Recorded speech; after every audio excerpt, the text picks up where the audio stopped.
Sister Hupp?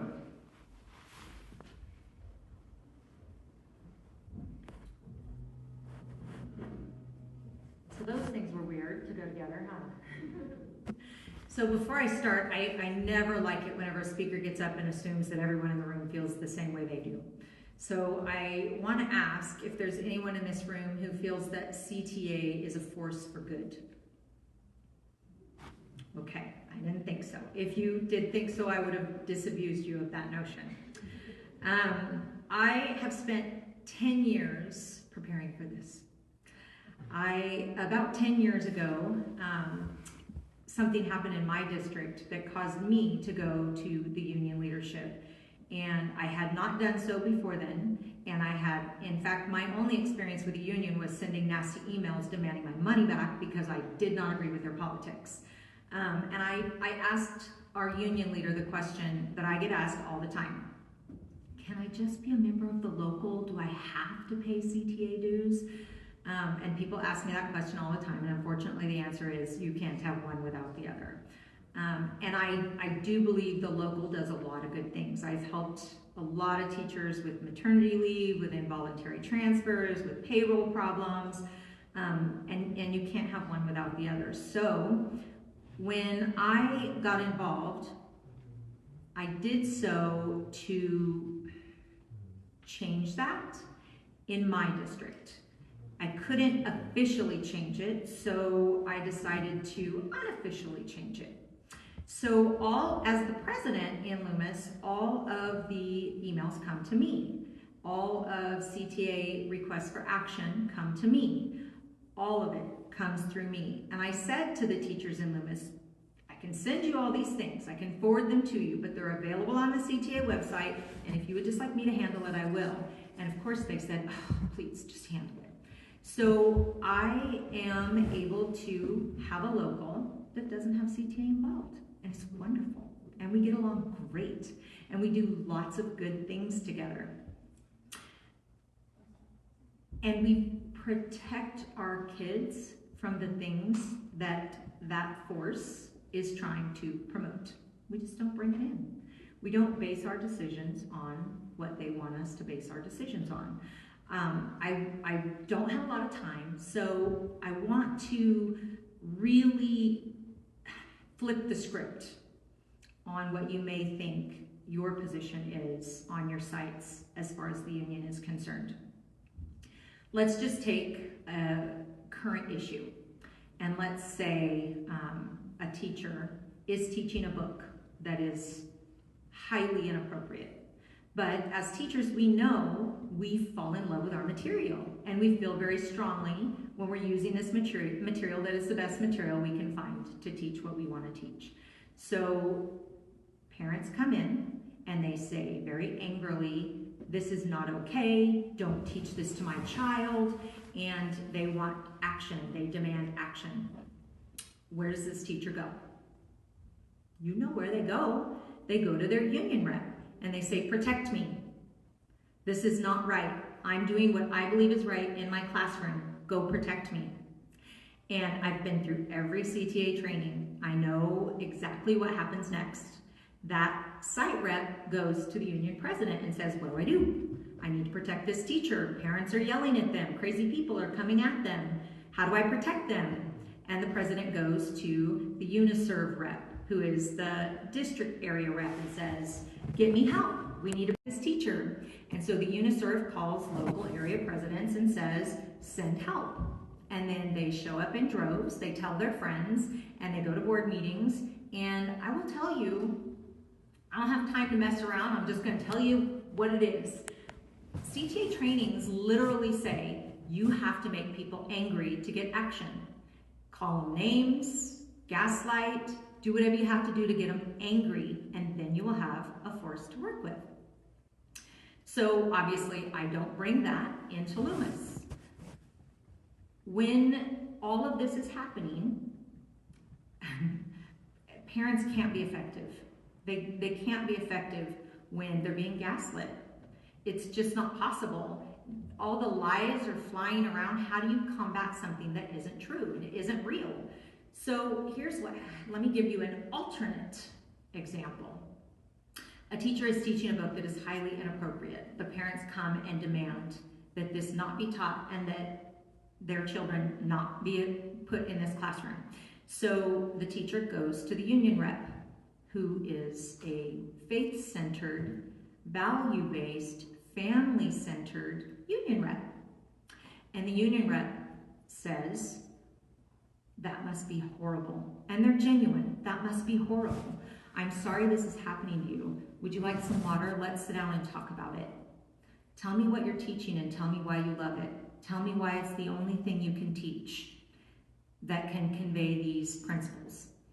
And they talk and they have a conversation and the teacher calms down. And then they say, the union rep, who is faith-centered, says, let's just get out in front of this. Obviously, if it's happening in your class, it's going to be happening everywhere. Let's be the ones to set the standard. Let's figure it out. What else can you use? Nothing? Really? Let's take a look. You know what? We can even, if the parents are really upset about it, let's get them involved. Let's find out if they have any ideas to teach these principles. You know what? We can even invite them in to have a conversation and we can figure this out together. That is the difference between having a CTA-based site rep and having a family-centered, faith-based site rep. So why am I telling you this? I bet you know. We need more faith-based site reps. We need people who, listen, it's coming. It's been coming for a long time. I've been at CTA for a long time. I'm actually part of a group inside CTA called CTA Republicans. And we meet all the time and talk about how to make changes within the organization. But until then, well, by being inside the organization, I can tell you it's hard to even be in the room. It's very, very gut-wrenching. And we actually have to take breaks and go out in the hallway and breathe. It's really, really bad. And if we don't keep it out of our schools, it's only getting worse. They want to get worse. They want to make it hard. They want to bring it to our sites. And we have to set up as many layers as we can to protect our kids, to protect our families, and to protect our classrooms. If we are willing to step in and be one of those layers to keep it out, we can be the first line of defense in our classrooms and on our school sites and in our districts. I know you probably never thought anyone would be standing at this pulpit talking about doing more for CTA. But I actually believe it's the opposite. I think that if you are willing, or you have friends that are willing to step up and be that layer, you're actually a layer protecting your school from CTA, not the other way around. So how do you do it? Well, first of all, I'm gonna suggest that you all write CTA an email if you haven't done this and demand your money back for their political action. They'll give you refunds. And then secondly, about every spring, it depends on the district, but usually in the spring, they have site rep elections and local president, vice president, secretary elections.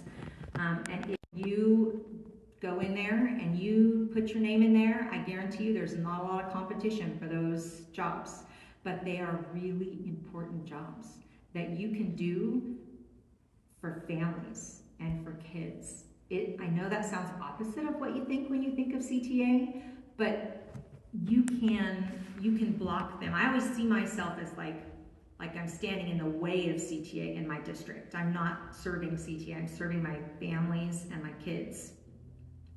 CTA it's multi-layered, but the very first layer is the site reps.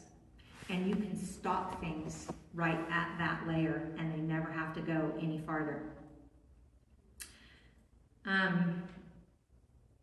It actually was, so there's some things I have to speak in generalities just because I am a union president and I am a school board president. But during some, let's say, very big things that happened in the last couple of years, there were 2 districts that went back to school right away. There were 2 districts that didn't stop kids from coming back into the classrooms as soon as possible. And those 2 districts had faith-based site reps, a faith-based board, and faith-based union president. And in one of those districts, the union fought hard to make that not happen, but the board fought hard to make it happen, to get the kids back into school. Funny enough, in the other district, the teachers union fought hard to get the kids back in school, and it was the school board that was stopping it. And because one side was strong, we were able to make it happen in both districts. But in the one district that had the union fighting against it, 2 out of the 30 site reps were faith-based, just 2 in that entire union population in their leadership. And there might have been some secret meetings that happened with those 2. And they may have been given some ideas and thoughts about what to do, and they may have gone back to their union president and talked to them and said, this isn't acceptable, we don't all feel the same way you do. And things changed. The union president backed down. If you are on the site rep team, you're part of the exec board, you have influence over the president. So even if the president is not a faith-based, value-centered person, you can influence their choices and their decisions if you are part of their team. They listen to all teachers, but they make their decisions based on what their site reps tell them. So I'm here today to say it could be an absolute opportunity in these times right now to be another layer. We're already one layer by being teachers. We're another layer by being parents. We're another layer by being friends.